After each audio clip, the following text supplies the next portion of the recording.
Dear students, friction topic चल रहा है। फ्रिक्शन टॉपिक लगभग फिनिश है। आज एक लेक्चर और चलेगा फ्रिक्शन टॉपिक, जिसमें हमने फ्रिक्शन के 3 स्पेशल केस जो बतलाने थे हमने बतला दिया था। Case first, case second, case third. Case first horizontal of surface body का मोशन था, केस सेकंड इंक्लाइन प्लेन पर बॉडी का मोशन था, और case third vertical rough surface पे बॉडी का मोशन था। तो पिछले लेक्चर में हमने वर्टिकल रफ सरफेस बताया भी था, उस पर क्वेश्चन भी हमने कराया था। आज पूरे लेक्चर असाइनमेंट से कुछ और क्वेश्चन थोड़ा सॉल्व करा दे रहे हैं, फिर आज टॉपिक द एंड हो जाएगा। फिर आगे centre of mass, centre of gravity, collision, ये सब जो टॉपिक है ये टॉपिक आगे चलेगा। ठीक बेटा, जैसे असाइनमेंट के फर्स्ट पेज पर एनसीईआरटी का क्वेश्चन नंबर 5 है, सॉल्व कराते हैं। Question number 5 of NCERT. देखो 5 नंबर क्वेश्चन एनसीईआरटी।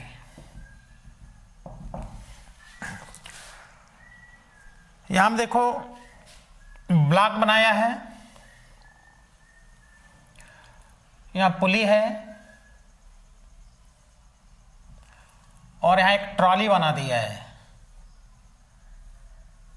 देखो ट्रॉली यानी ब्लॉक ही हो गया एक तरह से, है ना, ये ब्लॉक ही हो गया। और इसको इस तरह से पुली से अटैच कर दिया, एक ब्लॉक यहां सस्पेंड कर दिया। ये जो ब्लॉक है ये 3 kg का है, और ये ट्रॉली 20 kg का ये ट्रॉली है। तो क्या पूछ रहा है, म्यू का वैल्यू 0.04 दिए हैं, mu 0.04, acceleration of the block and trolley system, tension the string. Acceleration पूछ रहे हैं, स्ट्रिंग में टेंशन पूछ रहे हैं। पूरे सिस्टम का एक्सेलरेशन और स्ट्रिंग में टेंशन। तो इस टाइप का हम लोग न्यूटन्स लॉ मोशन में पढ़े थे, बस वहां स्मूथ सरफेस होता था, ये रफ सरफेस है।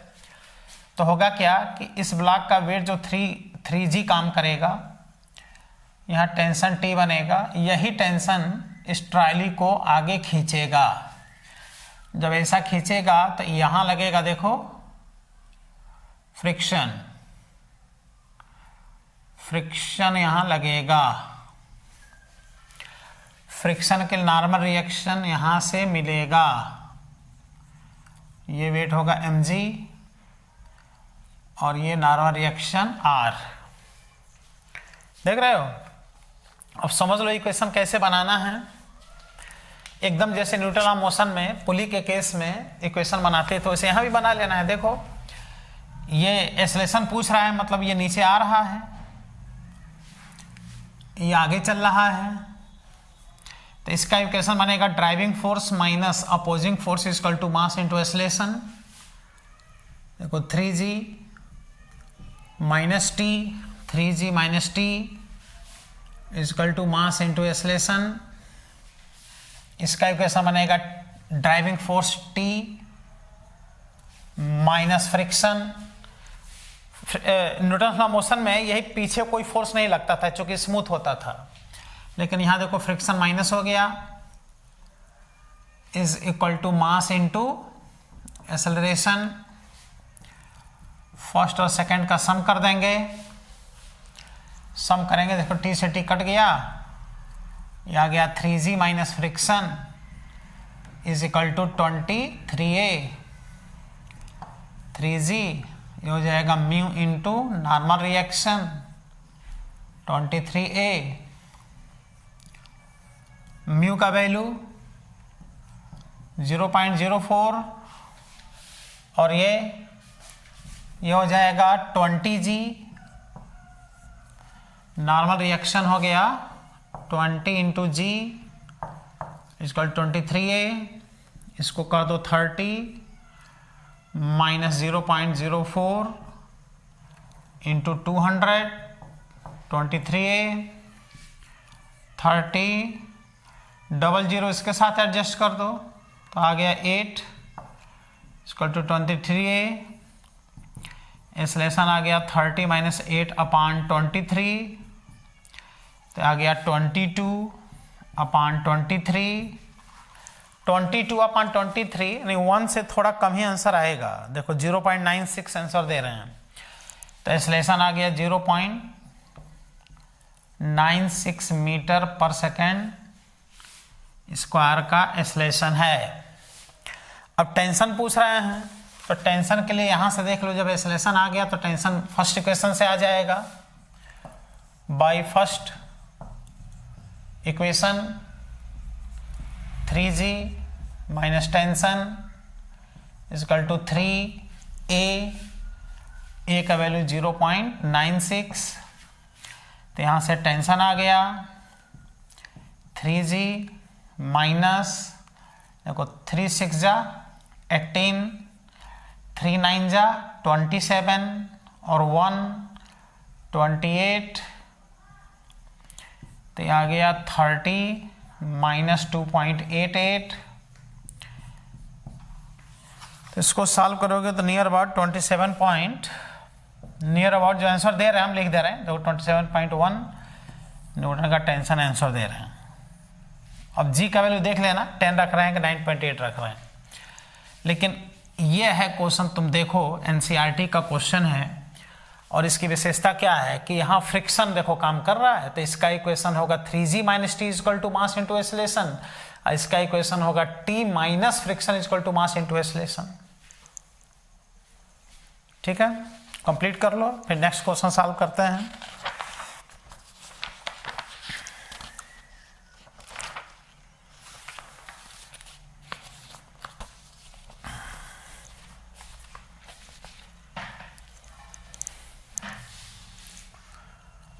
ठीक है बेटा, कंप्लीट हो गया।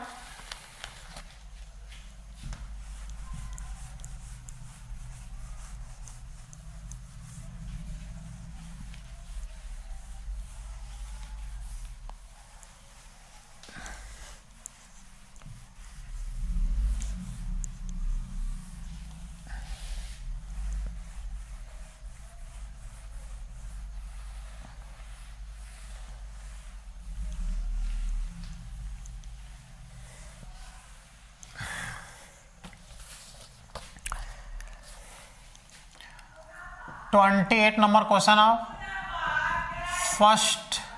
फर्स्ट लेवल का question number 28। A conveyor belt is moving at a constant speed of 2 metre per second. देखो जो कन्वेयर बेल्ट है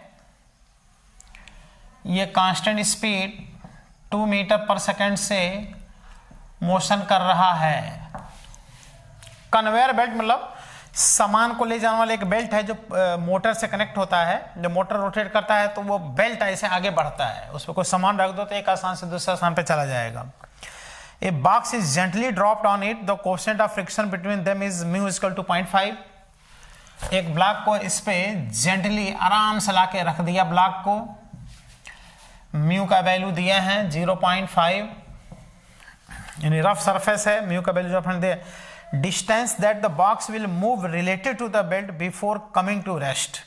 जी का वैल्यू 10 यूज करना है, जी का value 10 metre per second square. तो ब्लॉक की फाइनल वेलोसिटी जब 0 हो जाएगा तो ब्लॉक कितना डिस्टेंस चल करके उस पर रेस्ट में आ जाएगा, ये पूछ रहा है। ऑप्शन दे रहे हैं देखो 0.4 मीटर, इसके बाद से 1.2 मीटर, देन 0.6 मीटर, देन 0। देख रहे हो?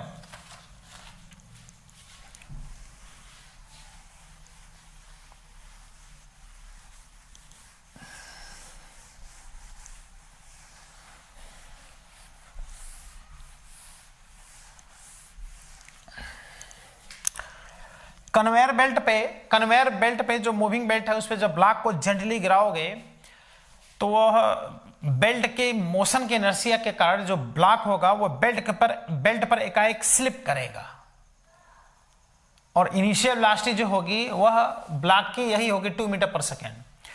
तो बेल्ट ऐसे मोशन करता रहेगा और ब्लॉक बेल्ट पे स्लिप करके फिर रेस्ट में आकर के तब उसी के साथ चलता रहेगा। तो इसको रोकेगा कौन? बेल्ट के ऊपर वही फ्रिक्शन रोकेगा। जैसे नहीं हम बताए थे फ्रिक्शन एक स्थान पे म्यूजी रख दो, तो वही तो क्वेश्चन यहां पर आ गया। यहां एक स्थान पर क्या रखेंगे? म्यूजी। याद आ रहा है, हमने क्वेश्चन कराया है इस पर कि जब फ्रिक्शन रोकेगा तो एक स्थान पे म्यूजी यूज होता है। अब v square is equal to U square minus 2as apply कर दो, फाइनल वेलोसिटी 0 कर दो, u स्क्वायर माइनस 2as, तो s इज इक्वल टू आ गया u square upon 2a।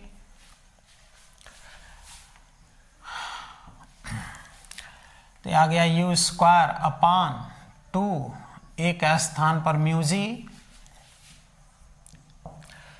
u का वैल्यू 2 इंटू 2 अपान 2 इंटू म्यू का वैल्यू 0.5, g का वैल्यू 10।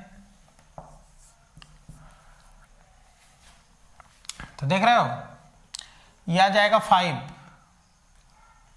5 इंटू 2 10, 4 अपान 10 0.4 मीटर।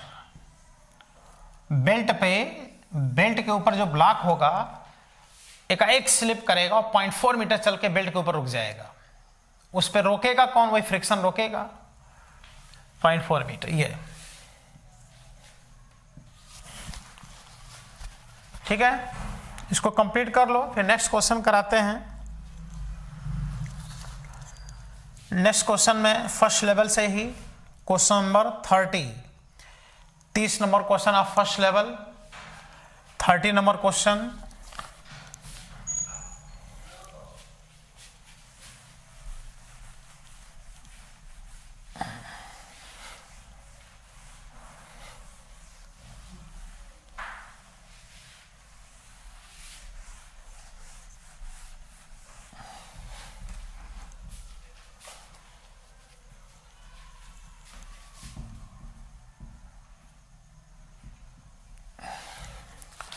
फर्स्ट लेवल से 30 नंबर क्वेश्चन,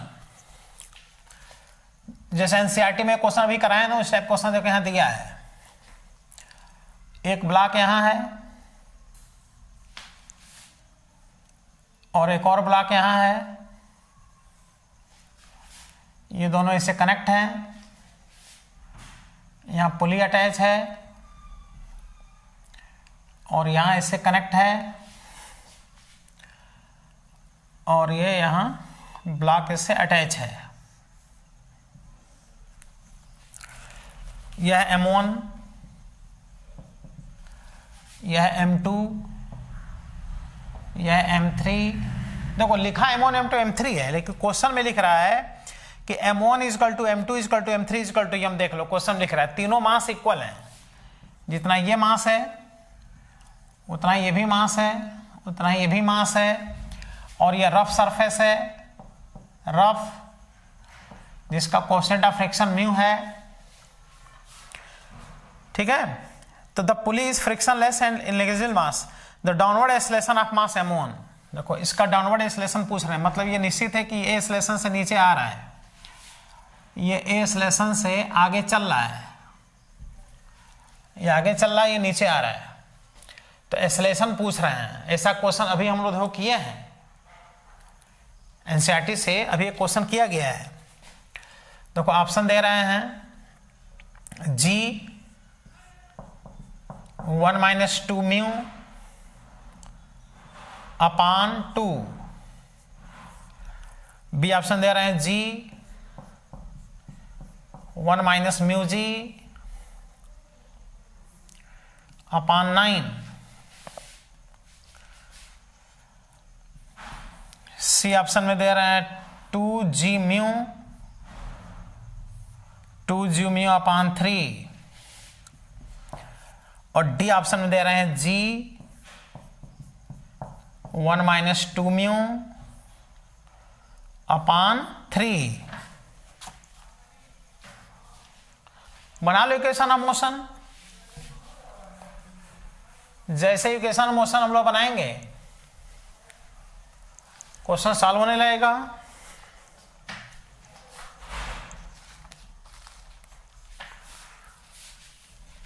तो इसके लिए क्या करें, यहां पे एक और हम लोग डायग्राम बना लें। देखो यहां पुली अटैच है,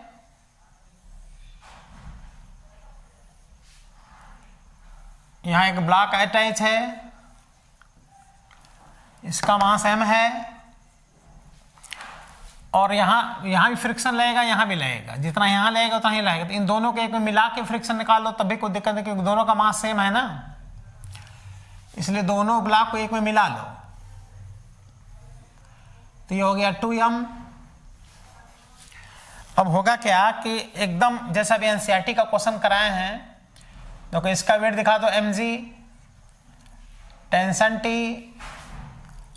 ये टेंशन इसको इधर खींचेगा तो यहां फ्रिक्शन इधर लगेगा। इसके लिए ये बनेगा normal reaction 2mg, coefficient of friction mu है।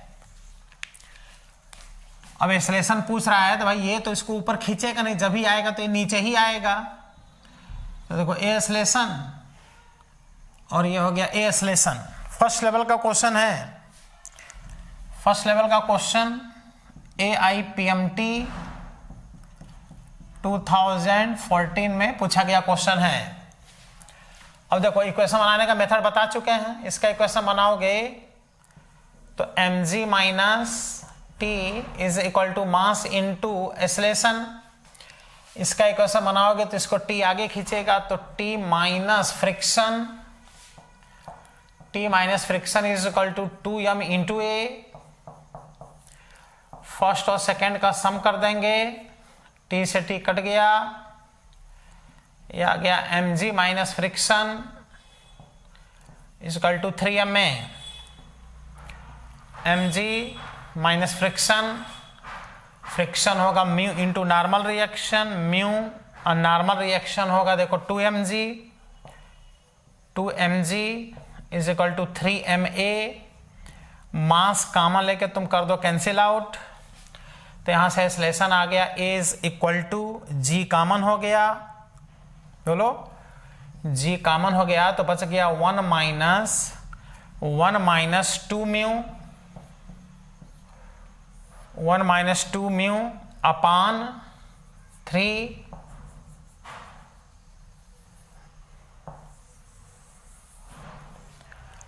1 माइनस 2 म्यू अपान 3, यह है डी ऑप्शन। यानी ये सब ऐसे क्वेश्चन है तुम देखो कि जिसमें कि न्यूटन मोशन वाला जो पुली का केस होता था वो अप्लाई कर दिया है सब में। बस वहां क्या था, स्मूथ सरफेस था, और ये सब क्या है, रफ सरफेस है बस।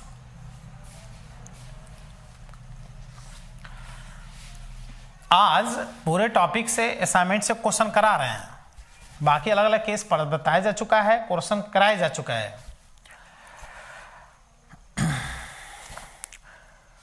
8 number question of second level.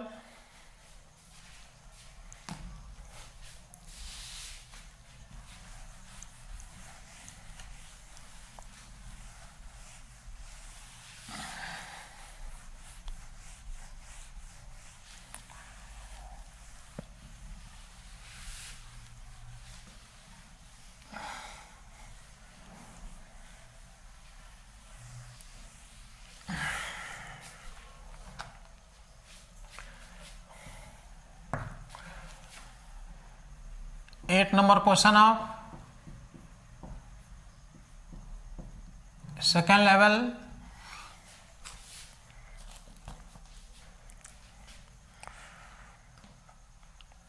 देखो ये एक स्मूथ सरफेस है, ये सरफेस स्मूथ है, ठीक है, और इसके ऊपर एक इस तरह से एक ब्लॉक लाके रख दिया है। ये 40 kg का ब्लॉक है और इसके ऊपर एक और ब्लॉक यहां लाकर रखा है। ये 10 kg का ब्लॉक है, ठीक है।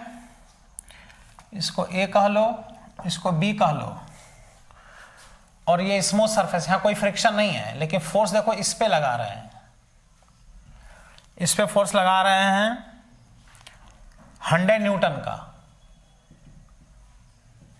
100 न्यूटन का ऊपर वाले ब्लॉक पे फोर्स लगा रहे हैं, और ये स्मूथ है, यहां कोई फ्रिक्शन नहीं है।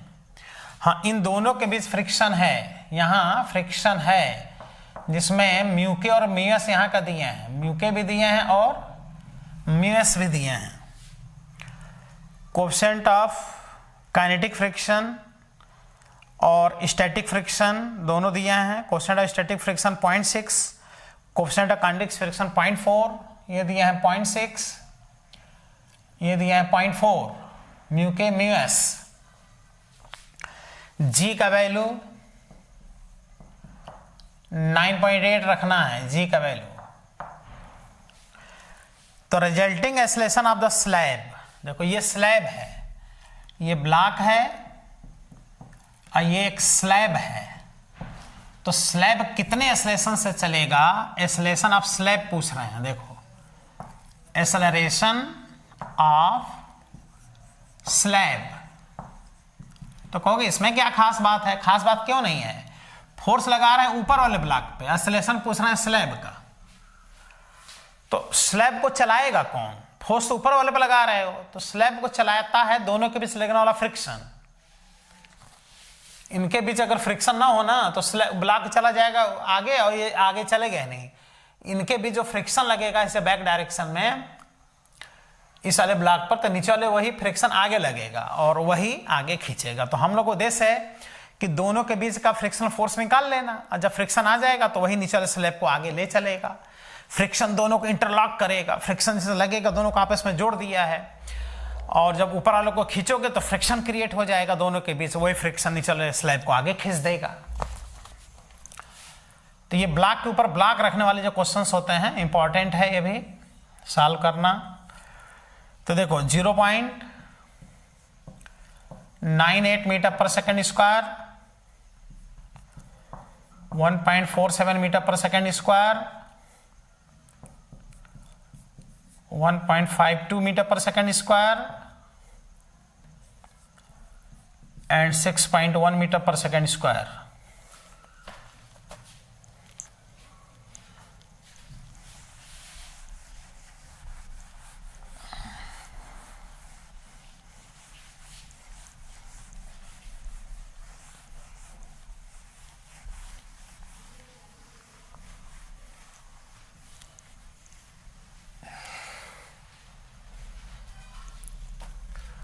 ठीक है बेटा,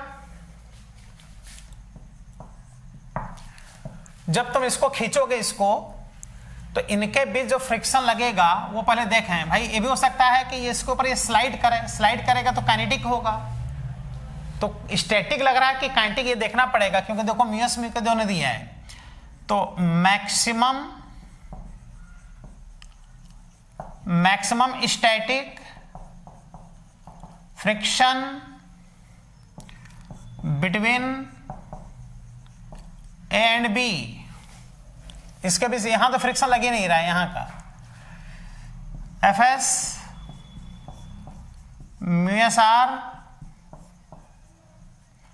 म्यूएस इंटू एम जी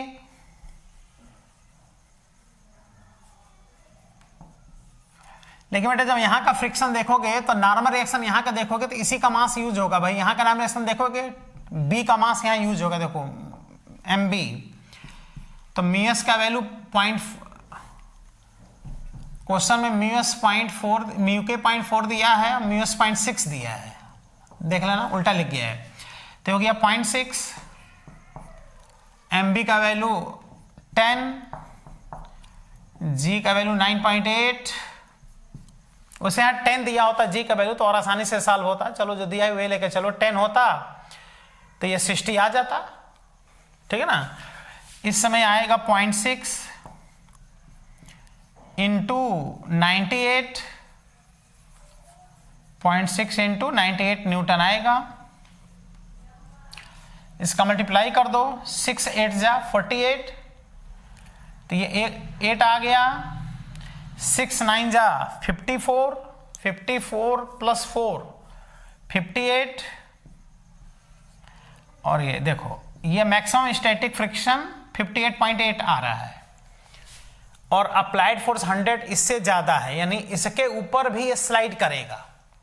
और जब स्लाइड करेगा तो दोनों के बीच काइनेटिक फ्रिक्शन लगेगा। पहले ये तो देखो फ्रिक्शन लग कौन रहा है, जब तक वो फ्रिक्शन आएगा नहीं तब तो नीचे वाले ब्लॉक ऐसा निकाल नहीं पाओगे। तो क्या कहोगे, 100 Newton force is more than maximum static friction 58.8 Newton, इसलिए कहोगे block B is in motion on the slab A। ये जो B है स्लैब के ऊपर मोशन कर रहा है, जब मोशन करेगा तो दोनों के बीच काइनेटिक फ्रिक्शन लगेगा, इसलिए kinetic friction between them Fk mu K are, और आर के स्थान पे mb इंटू जी, म्यू के का वैल्यू 0.4, mb इज 10, जी का वैल्यू 9.8, तो आ गया 9.98 इंटू 0.4, 4 8 जा 32, 4 9 जा 36, और 3 39.2 न्यूटन का फ्रिक्शन इनके बीच एक्चुअल में लग रहा है। ये वाला फ्रिक्शन नहीं लग रहा है, ये वाला लग रहा है, काइनेटिक लग रहा है, क्योंकि 100 ज्यादा है, मैक्सिमम स्टैटिक फ्रिक्शन इसके ऊपर स्लाइड कर रहा है। बस अब क्लियर हो गया। अब तुम इसका बना लो फ्री बॉडी डायग्राम। यह है ब्लॉक, यह है स्लैब,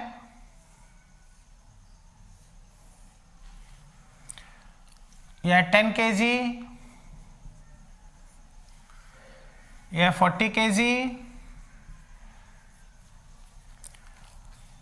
इस पे लग रहा है 100 न्यूटन, इधर लग रहा है, तो ये जो Fk लग रहा है इस पे इधर लगेगा, ये फ्रिक्शन इस वाले पे ऐसे लगेगा, तो इन दोनों के बीच एक्शन रिएक्शन के कारण इस वाले फ्रिक्शन इधर लग रहा है, तो यही फ्रिक्शन इस वाले पे इधर लगेगा।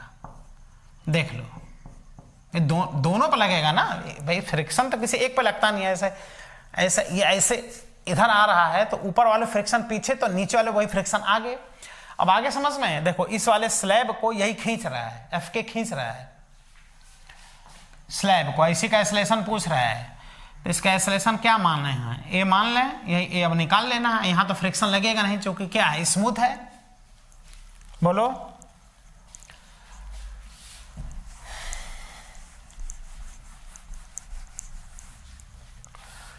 इसलिए स्लैब का अगर एक्सेलरेशन निकालना है तो Fk इसको खींच रहा है, driving force is equal to mass into acceleration, acceleration is equal to Fk upon 40, Fk का वैल्यू है 98 इंटू 0.4, देखो भाई इसको लिखो चाहे इसको लिखो, अपॉन 40, ये आ गया 9.8, ये 0 इसमें एडजस्ट कर दो, और 4 से 4 कैंसिल करके 0.4 कर दो, सॉरी 0.1, 4 से 4 कैंसिल हो गया ना, 0.1 आ जाएगा, तो आ गया 0.98 मीटर पर सेकंड स्क्वायर का एक्सेलरेशन स्लैब का है। ये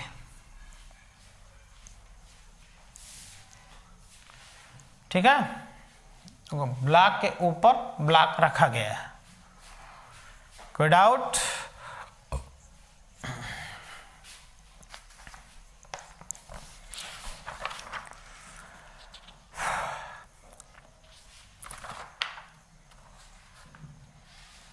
सेकंड लेवल का क्वेश्चन नंबर 24।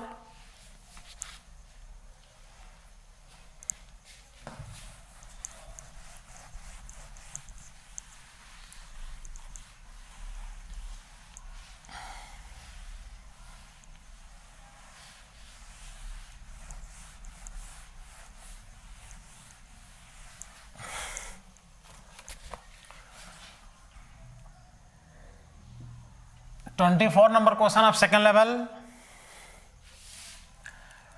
ये एक सरफेस है, अब देखते हैं स्मूथ है कि रफ है। एक सरफेस दिया है, block A of mass 4 kg is placed another block B of the mass 5 kg। देखो, एक ब्लॉक के ऊपर दूसरा ब्लॉक रखा है, यह A, यह B, यह M1, यह M2, इस पे F फोर्स अप्लाई किया है। A इस 4 kg, ये 4 kg का ब्लॉक है, और B वाला ये 5 kg का ब्लॉक है।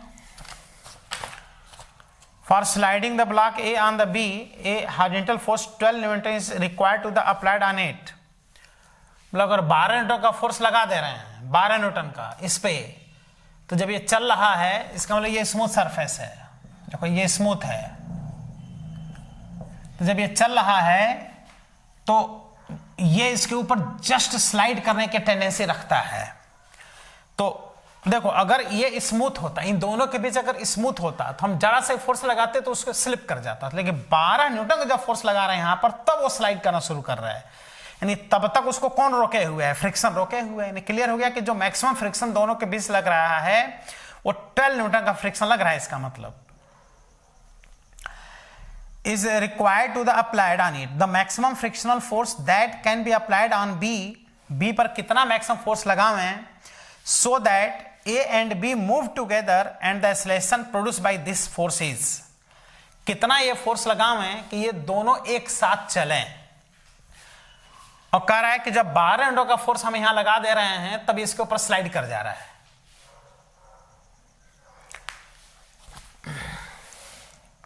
मैक्सिमम फोर्स F, ये मैक्सिमम वैल्यू बताना है। उससे ज्यादा फोर्स लगा दोगे तो ये स्लाइड कर जाएगा। So that M1 and M2 move together, एक साथ चलें। एंड आल्सो सिस्टम का एक्सेलरेशन भी पूछ रहे हैं। तो देखो, दिया है 25 न्यूटन और 5 metre per second square, 27 newton 3 metre per second square, 30 Newton 8 metre per second square. Can not be calculated from the given data, can not be calculated, calculate नहीं कर सकते, फ्रॉम गिवन डाटा।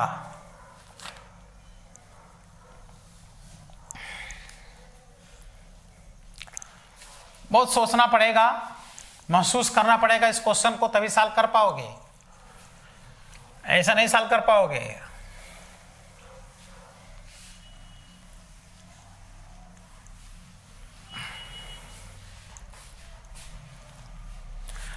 क्वेश्चन में कह रहा है कि अगर इस पे 12 न्यूटन का फोर्स लग जाए उस आले पे, तो उसके ऊपर स्लाइड करना शुरू कर देगा। लेकिन फोर्स इस पे लगा नहीं रहे हैं, फोर्स इस पे लगाना है। कितना फोर्स लगावे कि एक साथ चले? तुम लगा दो मैक्सिमम फोर्स। जब इस पे फोर्स लगाओगे तो पूरे सिस्टम का अपना एक एक्सेलरेशन होगा, और जब एक्सेलरेशन होगा तो इस पे एक सूडो लग जाएगा ऊपर वाले पर, और वह सूडो 12 न्यूटन से ज्यादा नहीं होना चाहिए। लिख रहा है क्वेश्चन में 12 न्यूटन दिया है क्वेश्चन में। 12 न्यूटन फोर्स ज्यादा होगा तो वो उसके ऊपर स्लिप कर जाएगा। अब एक साथ चलाना है तो उसी से एक्सेलरेशन निकालो 12 न्यूटन से। जब ये पूरा चलेगा पूरा सिस्टम ए एक्सेलरेशन से, तो इस पे एक सूडो लगेगा। देखो सूडो फोर्स ऑन द ए वो होगा 12 न्यूटन इक्वल टू इसका मास इंटू सिस्टम का acceleration.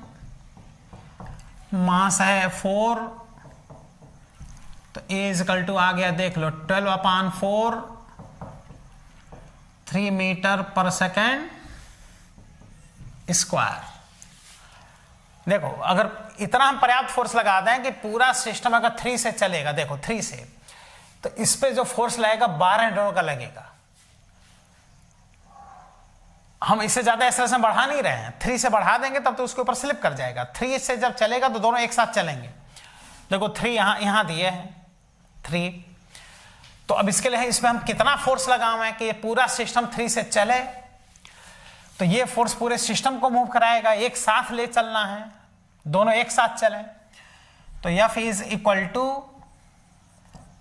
m1 plus m2 into a. यहां कोई फ्रिक्शन तो है नहीं, तो यही पूछ रहा है F का वैल्यू 4 प्लस 5 इंटू 3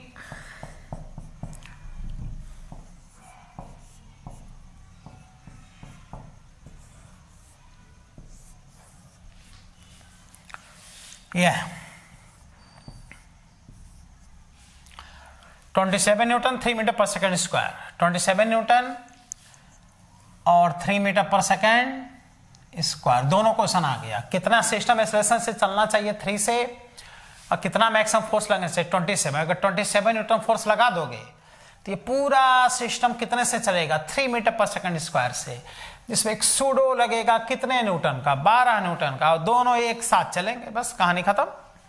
हाँ अगर फोर्स बढ़ाओगे तो एक्सेलरेशन बढ़ेगा, एक्सेलरेशन बढ़ेगा तो इस पर सूडो बढ़ जाएगा, सूडो बढ़ जाएगा तो सिस्टम चलेगा आगे और ऊपर वाला ब्लॉक उसके ऊपर चल जाएगा पीछे, एक साथ चल ही नहीं पाएगा, स्लिप कर जाएगा, पीछे नीचे गिर जाएगा। और चूंकि चलाना एक साथ है, आ रहा समझ में?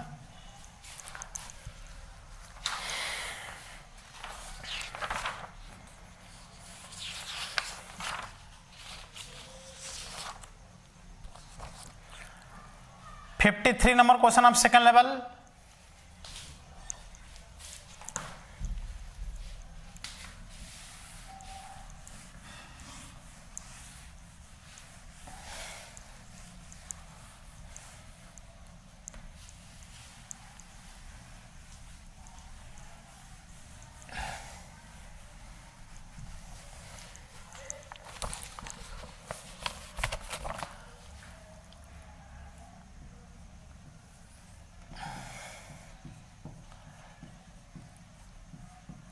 सेकेंड लेवल का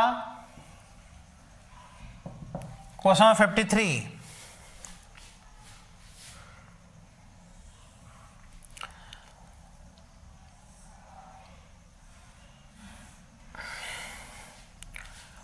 ये एक ब्लॉक है, 10 kg का block, F force. If the force F is just able to slide the block, find its acceleration। कुछ अजीब क्वेश्चन है, देख लो। इस सरफेस का म्यू के और म्यू एस सब दिए हैं, म्यू के, म्यू एस, जी,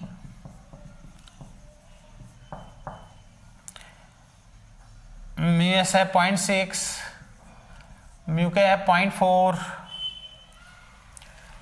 एक्सेलरेशन बताना है,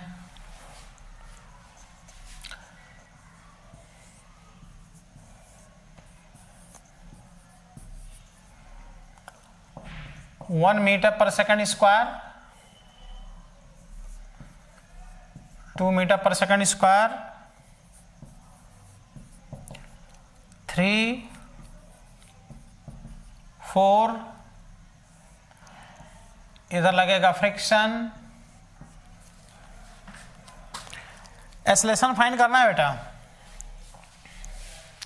तो करना क्या है, एक्सेलरेशन फाइंड करना है तो driving minus opposing is equal to mass into acceleration से एक्सेलरेशन निकालो सब लोग, ट्राई करो, रफ कॉपी निकालो। बहुत अच्छा क्वेश्चन।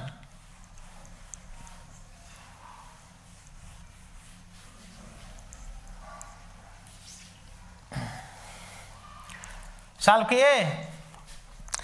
कहना आसान है कि driving minus opposing is equal to mass into acceleration, this minus this equal to mass into acceleration. अब सॉल्व किए होगे तुम, तो ये तो दिया ही नहीं है, एफ नहीं दिया है, तो सॉल्व कैसे आखिर करोगे? दिक्कत आया कि नहीं आया? लेकिन स्पष्ट क्वेश्चन में लिख रहा है कि बेटा ये जो एफ लगाया गया है इतना पर्याप्त फोर्स है कि जस्ट ब्लॉक को आगे बढ़ा सकता है। तो कौन सा ऐसा फोर्स होता है जो बॉडी को उससे ज्यादा फोर्स लगा तो बॉडी मूव करने लगेगा? Maximum static friction. ये बताना चाह रहा है कि ये जो है मैक्सिमम स्टैटिक फ्रिक्शन के बराबर है। उतना फोर्स लगा दोगे तो जस्ट ब्लॉक आगे चल देगा, फिर काइनेटिक फ्रिक्शन लगने लगेगा। देख रहे हो कितना तगड़ा घुमाया है क्वेश्चन में। यानी ये जो एफ है ये एफ एस के बराबर है, mu S R, mu S is 0.6, R के स्थान पे एम जी, 10 जी, ये आ गया 60 न्यूटन। और उसके बाद लगेगा फ्रिक्शन, जब मूव करने लगेगा तो फ्रिक्शन लगेगा kinetic, mu K R 0.4 m g और डी आर 40 न्यूटन। अब बना लो equation of motion. Driving force minus friction force, mass into acceleration. Driving force हो गया 60 minus 40 is equal to 10a, 20 is equal to 10a, is equal to आ गया 2 metre. देख लो accurate answer आया। कहने में आसान लग रहा था कि पट से सॉल्व कर लो, this minus this is equal to, ये दिया ही नहीं था, समझो कितना होगा। फ्रिक्शन को बड़ा एडजस्ट करना पड़ता है मन में। फ्रिक्शन टॉपिक टोटली पागल होता है, इसको समझने के लिए थोड़ा सा पागल बनना पड़ता है। फिर भी हमने पूरा टॉपिक पढ़ाया, एक एक लाइन बताया, खूब क्वेश्चन कराया, अलग अलग स्पेशल केस में ब्रेक कर दिया। अब थोड़ा तैयार करो टॉपिक को, क्वेश्चन सॉल्व करो। हॉरिजॉन्टल सरफेस पे क्या नॉर्मल रिएक्शन होगा, इंक्लाइन पे क्या होगा, वर्टिकल पे क्या होगा, अलग अलग देखो। ढेर सारे ट्रिक्स बताए हैं, उस पर ध्यान दो, क्वेश्चन सॉल्व करो। ठीक बेटा, टॉपिक द एंड होता है।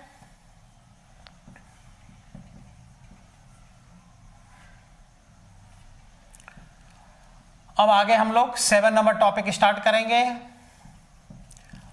और वो टॉपिक होगा law of conservation of linear momentum, law of conservation of linear momentum, collision, centre of mass and centre of gravity. तब आएगा वर्क पर एनर्जी, सर्कुलर मोशन, ये सब आगे आएगा।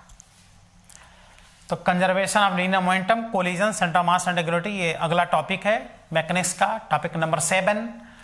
अगले टाइम पे स्टार्ट करेंगे। खूब मेहनत से बेटा पढ़ाई करो। अब फ्रिक्शन से बुक निकालो, असाइनमेंट से भी क्वेश्चन करो, बुक से क्वेश्चन करो, बेसिक क्वेश्चन से सॉल्व करना शुरू करो और कम से कम इस टॉपिक से 50 क्वेश्चन सॉल्व कर लो। कोई बुक एक उठा लो जो भी रखे हो, उससे 50 क्वेश्चन जरूर सॉल्व करो। सीख जाओगे एकदम, कहाँ क्या अप्लाई करना है एकदम सीख जाओगे। नोट्स बनाए हो, नोट्स के हेल्प से करो। बार बार वीडियो लेक्चर नहीं तुम देख सकते, इतना टाइम नहीं मिलेगा तुमको। और नोट्स बना लोगे एक तरफ से तो उसको पढ़ना आसान हो जाएगा। थैंक यू बेटा। ओके।